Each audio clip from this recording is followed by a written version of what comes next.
మహేష్ బాబు ప్రస్తుతం వారణాసి సినిమా చేస్తున్నాడు. ఇప్పటివరకు తెలుగు సినిమా ఇండస్ట్రీకి పరిమితమైన ఆయన ప్రస్తుతం పాన్ వరల్డ్ లోకి ఎంట్రీ ఇస్తుండడం ప్రతి ఒక్కరిని ఆశ్చర్యానికి గురిచేస్తుంది.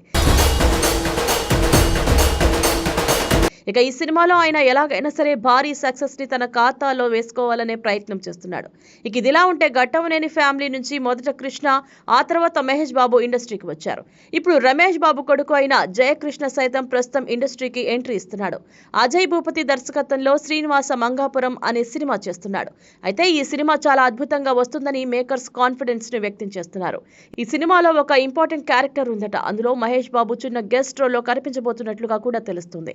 మొత్తానికైతే రమేష్ బాబు లేనందువల్ల తన కొడుకు అయిన జయకృష్ణ బాధ్యతను మహేష్ బాబు తీసుకొని తనను సక్సెస్ఫుల్ గా హీరోగా నిలబెట్టాలనే ప్రయత్నం చేస్తున్నాడు. అందుకే ఈ యంగ్ టీమ్ ను ప్రోత్సహించడానికి ఆయన ఈ సినిమాలో ఒక 2 నిమిషాల పాటు ఒక స్పెషల్ క్యారెక్టర్ లో కనిపిస్తున్నాడనే వార్తలైతే వస్తున్నాయి.